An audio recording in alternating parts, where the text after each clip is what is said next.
Israel और फिलिस्तीनी Hamas संघर्ष विराम के लिए सहमत है। एक सप्ताह से अधिक समय तक चले संघर्ष के बाद इसराइल और फिलिस्तीनी हमास संघर्ष विराम के लिए सहमत हो गए हैं, जिसमें सैकड़ों लोग मारे गए थे, जिनमें से अधिकांश फिलिस्तीनी थे। संघर्ष विराम तत्काल रक्तपात के अंत का संकेत देता है, लेकिन संभवतः दोनों पक्षों को पहले से कहीं अधिक अलग कर देगा। 11 दिनों में इजराइल रक्षा बलों IDF ने गाजा के एक विनाशकारी हवाई बमबारी को अंजाम दिया, जबकि फिलिस्तीनी हमास ने इसराइल में हजारों रॉकेट दागे।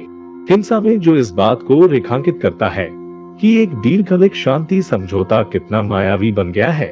हमास द्वारा संचालित स्वास्थ्य मंत्रालय के अनुसार इजराइल के हवाई हमलों में 65 बच्चों सहित 232 फिलिस्तीनी मारे गए।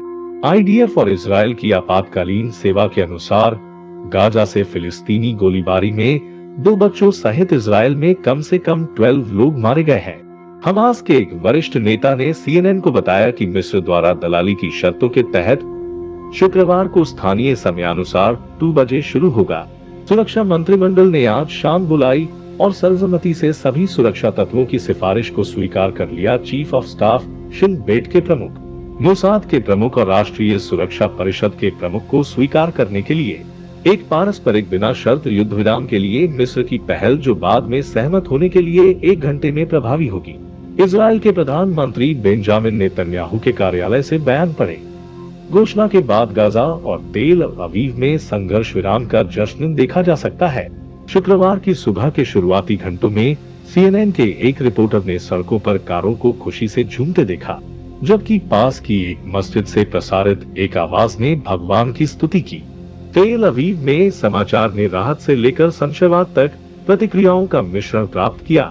22 वर्षीय त्विका गेफ्ट ने रॉयटर्स से कहा, मुझे लगता है कि ये अच्छा है कि युद्ध विराम मानवीय कारणों से दोनों पक्षों के नागरिकों को थोड़ा आराम करने के लिए अच्छा है। मुझे संदेह है कि इसे वास्तव में कुछ समय के लिए रखा जाएगा। मुझे नहीं लगता कि इजराइल ने बहुत कुछ हासिल किया है। मेरा मतलब कि नहीं, भविष्य के बारे में कोई समझौता नहीं, कुछ भी नहीं, लेकिन मुझे लगता है कि थोड़ा ब्रेक लेना अच्छा है। युद्ध विराम की खबर अलग अलग शॉट्स की झड़ी के साथ आई। युद्ध विराम की घोषणा के कुछ ही क्षण बाद और औपचारिक रूप से शुरू होने से पहले रॉकेट हमलों की चेतावनी गाजा के करीब इजराइल के कस्बों और गांवों में फिर से सुनाई दी। IDF के अनुसार संघर्ष शुरू होने के बाद से फिलिस्तीनी ने इजराइल में 4000 से अधिक रॉकेट दागे हैं। कई को इजराइल के आयरन डोम रक्षा प्रणाली द्वारा रोक दिया गया है। गाजा से रॉकेट की आग में सबसे लंबी खामोशी 8 घंटे से अधिक गुरुवार को रात भर हुई, जबकि इजराइल की सैन्य कार्रवाई जारी रही। इस बीच इजराइल रक्षा बल IDF ने हमास के विशाल सुरंग नेटवर्क और अन्य बुनियादी ढांचे को लक्षित करते हुए गाजा के एक विनाशकारी हवाई बमबारी को अंजाम दिया है। यूनिसेफ ने बुधवार को कहा कि करीब 72,000 गजानियों को विस्थापित किया गया है। इजराइल के प्रधानमंत्री कार्यालय ने गुरुवार को स्पष्ट किया कि उसकी सेना को गाजा में आतंकवादी समूहों के खिलाफ अपना अभियान फिर से शुरू करने का निर्देश दिया जाएगा यदि वे समझौते के अपने पक्ष को रखने में विफल रहते हैं। बयान में कहा गया है, राजनीतिक नेतृत्व इस बात पर जोर देता है कि जमीनी हकीकत सैन्य अभियान को फिर से शुरू करने के किसी भी फैसले को तय करेगी। संघर्ष विराम के लिए दबाव डालने के राजनीतिक प्रयासों के बवंडर के बाद संघर्ष विराम होता है।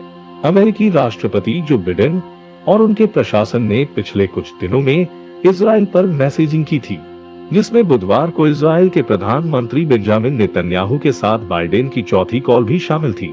युद्ध विराम प्रभावी होने के 1 घंटे पहले व्हाइट हाउस की ओर से जल्दबाजी में की गई टिप्पणियों में अमेरिकी राष्ट्रपति ने समझौते पर पहुंचने के लिए मिस्र के प्रयासों के साथ साथ अपने प्रशासन की शांत और अथक कूटनीति को श्रेय दिया। बिडेन ने कहा, हमने गहन उच्च स्तरीय चर्चा की, घंटे दर घंटे शाब्दिक रूप से मिस्र, फिलिस्तीनी प्राधिकरण और अन्य मध्य पूर्वी देशों में लंबे समय तक संघर्ष से बचने के उद्देश्य से हमने पिछले वर्षों में देखा है जब शत्रुता टूट गई है।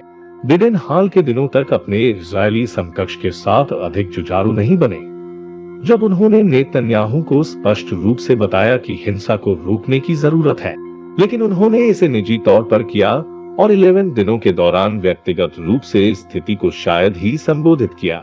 संयुक्त राष्ट्र महासचिव अंटोनियो गुटेरेस ने भी इजरायल और हमास के बीच संघर्ष विराम का स्वागत किया, लेकिन कहा कि अभी और किया जाना बाकी है।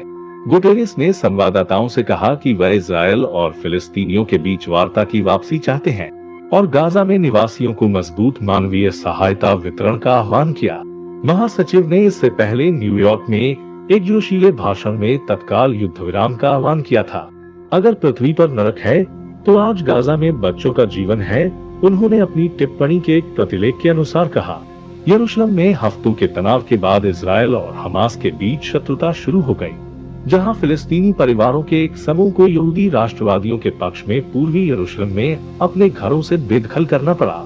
इसके अलावा रमजान के मुस्लिम पवित्र महीने के दौरान कई घटनाएं हुई, जिन्हें फिलिस्तीनियों ने अत्यधिक उत्तेजक के रूप में देखा, जिसमें पुराने शहर के पास एक लोकप्रिय सभा स्थल को बंद करना और एक दिन पर अल अक्सा मस्जिद में इजरायली पुलिस का प्रवेश शामिल था। अफसरों की संख्या, मस्जिद परिसर में और उसके आसपास नियमित रूप से झड़पें होती थी, जिसके दौरान पुलिस ने अचेत हथगोले और रबर से ढकी गोलियां चलाई, जबकि फिलिस्तीनियों ने पथराव किया।